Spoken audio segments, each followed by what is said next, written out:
Kembali lagi bersama kami di Fesdo. Pemimpin suatu negeri ataupun pemimpin apa saja tentu harus memiliki sikap adil dan bijaksana untuk melindungi apa yang ia pimpin.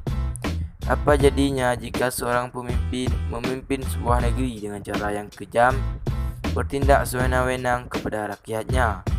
Berikut adalah 5 pemimpin diktator yang paling kejam di dunia ini. Sebelum kita memulai melihat siapa saja pemimpin diktator tersebut, terlebih dahulu kalian subscribe channel ini untuk mendukung kami untuk selalu memberikan hal-hal bermanfaat dan menarik untuk kalian semua. Baiklah, langsung saja mari kita mulai. Mao Zedong.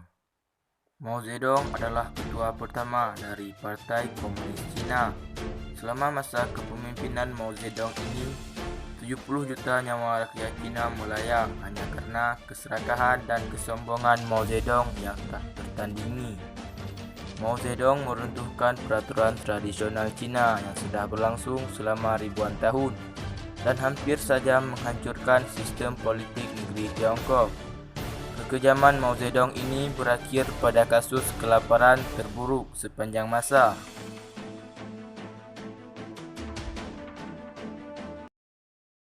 Kim Jong-dua. Kim Jong-dua mewarisi keganasan ayahnya sebagai pemimpin yang sangat kejam.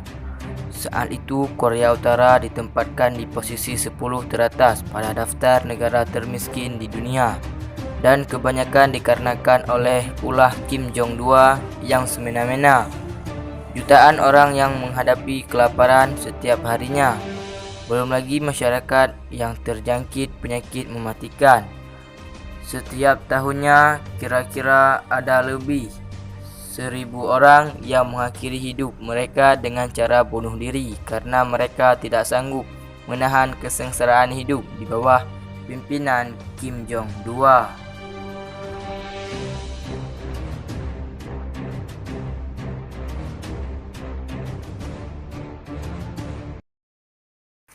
Benito Mussolini. Mussolini merupakan pendiri sekaligus pemimpin fasisme Italia.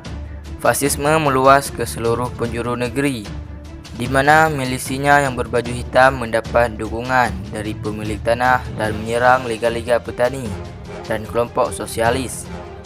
Sejak 1926, pemimpin fasis ini mengubah Italia menjadi sebuah rezim partai tunggal yang totalitarian.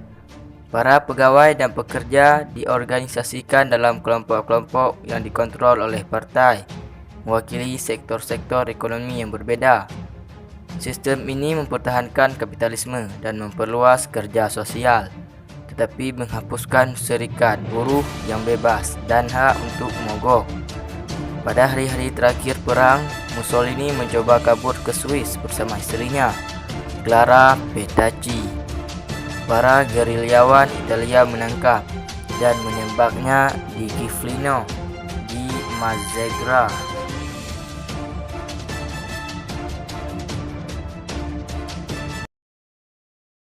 Adolf Hitler.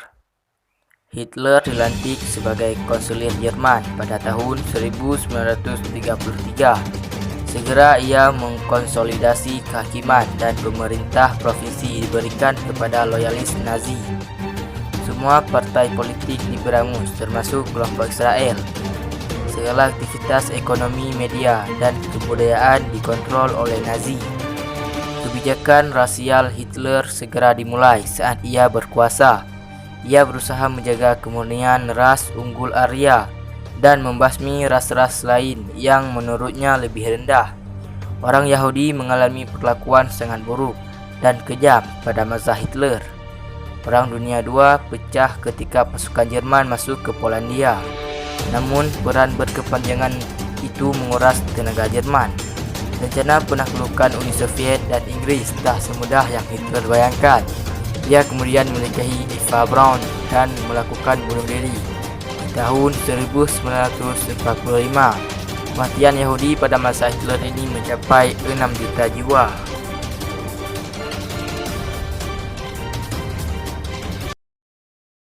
Joseph Stalin. Stalin banyak membaca literatur terlarang, termasuk Das Kapital dari Karl Marx. Ia segera beralih ke ortodoksi barunya, yaitu Marxisme Rusia. Ketika Lenin meninggal, terjadi perebutan kekuasaan pada tahun 1929. Posisinya sebagai pemimpin Uni Soviet jadi terlaksana. Pada masa kekuasaannya, Stalin melakukan kampanye teror politik besar-besaran. Pembersihan, penahanan, dan deportasi ke kamp kerja paksa terjadi secara luas. Tidak terhitung pemimpin partai industrial dan militer yang hilang pada masa teror besar ini. Stalin dianggap sebagai pemimpin diktator paling keji di masanya.